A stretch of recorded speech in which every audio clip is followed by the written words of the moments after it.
Shalom, selamat pagi jemaat dikasih Tuhan.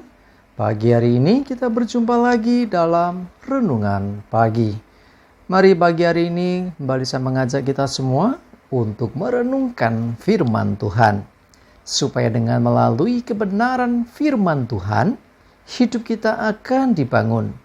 Dan kita pun akan semakin bertumbuh, diteguhkan dan dikuatkan dalam iman dan pengharapan. Firman Tuhan adalah kebenaran. Firman Tuhan sumber kekuatan bagi hidup kita. Firman Tuhan pedoman dan penolong bagi kita semua. Dan bahkan firman Tuhan jugalah yang akan senantiasa menuntun kita dan menerangi setiap langkah hidup kita. Mari jemaat dikasih Tuhan, sebelum kita merenungkan firman Tuhan pagi hari ini, kita akan berdoa terlebih dahulu. Bapa di surga, kami kembali datang ke hadirat-Mu pagi hari ini. Kami naikkan segala puji syukur kepadamu atas segala kebaikan-Mu ya Tuhan. Dan sungguh kami mengucap syukur atas begitu besar kasih setia-Mu, begitu besar rahmat dan anugerah-Mu, segala berkat dan kemurahan-Mu, perlindungan-Mu, penyertaan-Mu, pertolongan-Mu, dan juga pemeliharaan-Mu atas seluruh hidup kami. Terima kasih ya Tuhan. Pagi hari ini kami mau merenungkan firman-Mu. Mari Tuhan, Kau yang singkapkan dan nyatakan kebenaran firman-Mu. Dan Roh Kudus, urapilah kami ya Tuhan, sehingga kami bisa menangkap apa yang menjadi pesan Tuhan bagi setiap kami. Dan kami mengerti akan kehendak-Mu, serta melakukan kebenaran firman-Mu di dalam hidup kami. Terima kasih ya Tuhan. Di dalam nama Tuhan Yesus kami bersyukur dan berdoa. Amin. Mari jemaat dikasih Tuhan, sama-sama kita akan buka Alkitab kita. Renungan pagi hari ini sampaikan dari Daniel 3 ayat 17 dan 18. Saya bacakan. Jika Allah kami yang kami puja sanggup melepaskan kami, maka Ia akan melepaskan kami dari perapian yang menyala-nyala itu, dan dari dalam tangan-Mu ya Raja. Tetapi seandainya tidak, hendaklah Tuanku mengetahui ya Raja, bahwa kami tidak akan memuja dewa Tuanku, dan tidak akan menyembah patung emas yang Tuanku dirikan itu. Cuma dikasih Tuhan, mungkin dalam terjemahan baru ini agak sedikit bingung kita. Ya, dikatakan tentang bahwa jika Allah yang kami puja sanggup melepaskan kami, ini bukan satu statement begitu. Sebetulnya maksudnya adalah kami percaya. Ini dalam terjemahan yang lainnya dikatakan bahwa Allah yang kami puja sanggup melepaskan kami. Tetapi jika Ia tidak berkenan melepaskan kami, lah itu loh. Ya, jadi artinya apa? Bukan Tuhan tidak sanggup, bukan tidak bisa. Ya, tetapi ada kalanya Tuhan tidak berkenan untuk melakukan itu.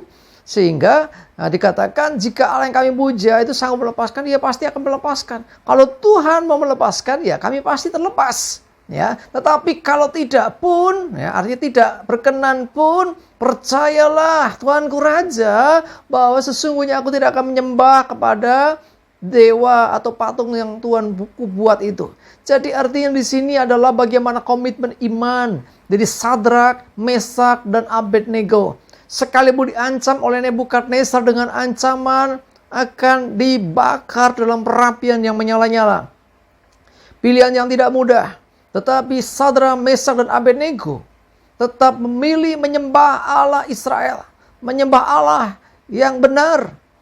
Jadi bukan terpengaruh atau bukan mengikuti apa yang disarankan atau bahkan diwajibkan oleh Nebukadnezar untuk menyembah dewa dan patung yang didirikan itu.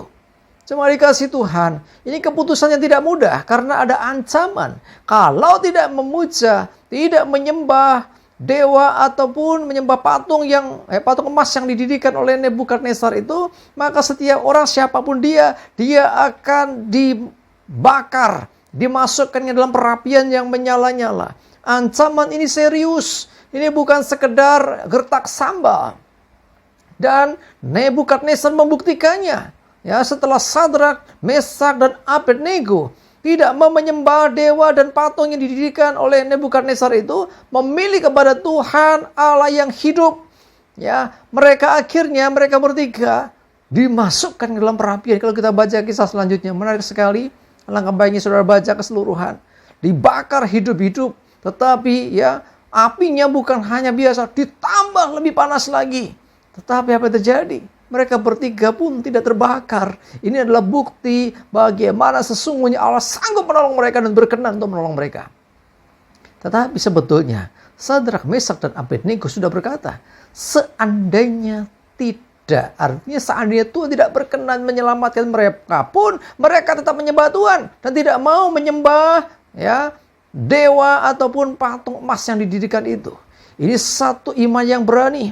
Tetapi inilah kebenaran yang harus dipegang teguh. Coba dikasih Tuhan, bagaimana dengan hidup kita? Ya, kadang-kadang kita tidak diperhadapkan pada situasi yang sulit seperti Sadrak, Mesak, dan Abednego. Pilihannya, apakah engkau mau beribadah kepada Tuhan hari ini? Atau nge-mall? Atau ya jalan-jalan? Atau healing-healing? Atau ya seneng-seneng? Atau ya santai-santai di rumah? Ya, pilihannya kok gitu? Iya, tidak ada ancaman. Ya, seperti yang terjadi pada Sadrak, Mesak, dan Abednego. Tetapi seringkali orang mengabaikan. Seringkali orang memandang rendah kasih karunia Tuhan. Seringkali orang memandang, ya ibadah kan bisa kapan-kapan. Cuma dikasih Tuhan. Mari saya mengingatkan dan mengajak kita semua. Utamakan Tuhan. Sungguh-sungguhlah beribadah kepada Tuhan. Jangan pernah mengabaikan itu. Hal-hal yang lain itu nanti. Percayalah Tuhan akan memberkati. Percayalah Tuhan tetap akan menolong engkau. Jangan takut kalau usahamu, misalkan kau punya toko, punya rumah makan atau apa, tutup sebentar untuk kau beribadah, jadi bangkrut. Tidak. Percayalah Tuhan pasti akan menolong. Ya, jadi sekali lagi mari jemaat dikasih Tuhan, pastikan bahwa kita berani seperti Sadrak, Mesak, dan Abednego. Ya, entah diancam atau tidak, tetaplah beribadah kepada Tuhan. Jangan pernah meninggalkan Tuhan. Jangan pernah menjual imanmu dengan iming-iming apapun atau dengan ancaman apapun. Percayalah bahwa Tuhanmu, Tuhanku, Tuhan kita adalah Tuhan yang benar. Dan Dia Tuhan yang setia. Karena itu jangan pernah kita tidak setia kepadanya. Mari jemaat dikasih Tuhan, ini hari Minggu. Sediakan waktu yang terbaik untuk kita beribadah kepada Tuhan. Dan pastikan bahwa engkau tidak mengabaikan dan melupakan ibadah hari ini. Amin, kita berdoa. Tuhan, terima kasih kami diingatkan untuk kami mengutamakan Tuhan. Seperti hanya Tuhan Yesus yang begitu serius telah menyelamatkan kami dari kuasa dosa dan maut. Demikianlah biarlah kami juga serius dan sungguh-sungguh untuk beribadah kepada Tuhan. Tidak mengabaikan ibadah kepada Tuhan. Tidak menyepelekan ibadah kepada Tuhan, tetapi mengutamakannya di balik semua mungkin kesibukan aktivitas yang lainnya. Kami belajar dari Sadrak, Mesak, Abednego yang memilih untuk beribadah kepada Engkau daripada memuja Allah yang lain. Terima kasih Tuhan, biarlah Roh Kudus yang menolong kami untuk kami lebih mengerti dan memahami kebenaran firman ini. Dan yang menolong kami juga melakukannya dalam hidup kami. Terima kasih Tuhan, menyerahkan hari ini hidup kami, ibadah dan pelayanan serta aktivitas kami. Jauhkan celaka mara bahaya, damai sejahtera dan berkat Tuhan menyertai. Dalam nama Yesus kami berdoa dan bersyukur. Amin. Mari jemaat dikasih Tuhan, tetap semangat, maju terus dalam iman dan pengharapan. Jangan lupa ibadah. Tuhan Yesus memberkati kita semua. Amin.